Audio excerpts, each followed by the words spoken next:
بسم الله الرحمن الرحیم. محترم، نن زموږ د ویډیو عنوان دی عقیده ختم نبوت.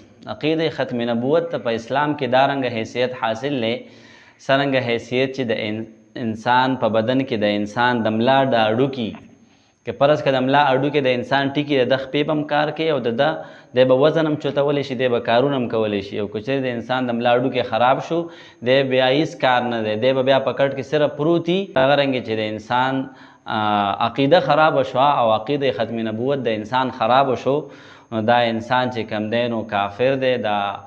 دا حکم بیا دی چې دا واجب القتل شي. محترمو، دا عقیده ډېره زیاته ضروری ده. څنګه چې مونږ د نبی علیه صلات وسلام رسالت منو، هغه نبی منو، نو دغه رنګې هغه به آخري نبی منو چې د نبی علیه صلات وسلام نه بعد نبوت دروازه الله جل شانه بنده کړې ده. کچری څوک د نبوت دعوه کوي دا به کافری، دا به زندقي، دا به مرتد. او دا خبره د ځان نه څوک نه کوي، بلکې دا خبره د الله جل شانه د قرآن کریم د آیتونو نه هغه ثابته ده. او په دې خبره باندې د نبی علیه صلات وسلام 200 د دې نه سوا احادیث هغه راغلي د حدیثو په کتابونو کې چې د هغې نه عقیده ختم نبوت هغه معلومیږي چې الله جل شانه په نبی علیه صلات وسلام باندې د نبوت دروازه بنده کړې ده. مونږ له پکار دي چې مونږ د دې نه ځان خبر کو، د دې نه ځان خبر کو، خپلو بچو ته دا ووایو، خپلو شاګردانو ته دا ووایو، خپلو کشرانو ته دا ووایو چې دا عقیده ختم نبوت ده. کچرې څوک د نبوت دعوه وکړي، د هغه نه به ته دا دلیل هم نه غواړي چېرې تا سره څه دلیل دی چې ته نبي، دا دلیل به هم ته نه غواړي. امام ابو حنیفه رحمه الله په زمانه کې یو کس د نبوت دعوه وکړه، یو بل کس وایي چې یاره زه ورځم او د ده نه د نبوت دلیل غواړم چې تا سره څه دلیل دی چې ته د نبوت دعوه کې مونږ ته څه معجزه وښایه. نو دی به مونږ ته معجزه نشي ښودلی. امام ابو حنیفه رحمه الله وایي چې نه، داسې تپوس به هم د ده نه کوي چې تا سره څه دلیل دی او تا سره څه معجزه ده چې ته نبي. که فرض که څوک د یو مدعی نبوت نه د هغه په نبوت باندې څه دلیل وغواړي نو دا انسان هم کافر کیږي. دا دومره مطلب حساسه مسله ده. یو آیت کریمه زه تاسو سره شریک کوم. الله جل شانه قرآن کې فرمایلی بسم الله الرحمن الرحیم ما کان محمد ابا احد من رجالکم ولکن رسول الله وخاتم النبیین. محمد صلی الله علیه وسلم په تاسو کې په سړو کې د چا پلار نه دی، دا د الله جل شانه رسول دی او خاتم النبیین دی. بس صفا خبر د الله جل شانه اعلان کړی دی چې رسول الله صلی الله علیه وسلم خاتم النبیین دی. دغه رنګې احادیث مبارکه، یو څو احادیث مبارکه زه تاسو سره شریک کوم. هغې نه د نبی علیه صلات وسلام هغه ختم نبوت هغه معلومیږي.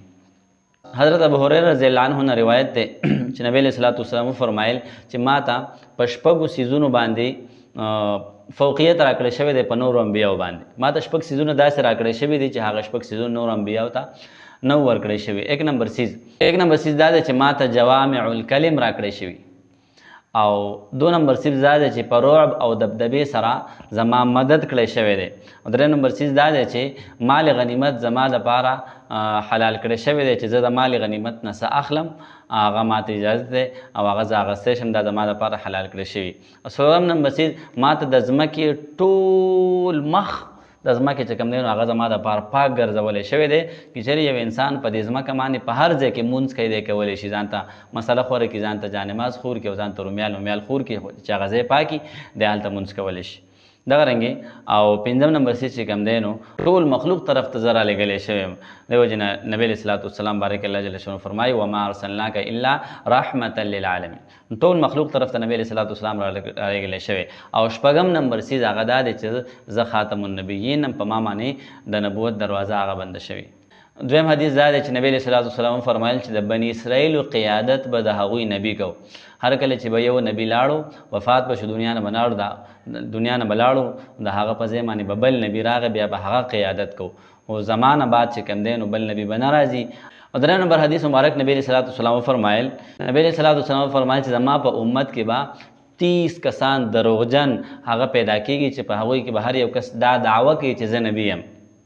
هر یو کس به دا دعوه کوي چې زه سیمه زه نبی یمه، خو تاسو دا خبره یاده ساتئ چې زه خاتم النبیین یم، زما نه بعد نبی نشته دی.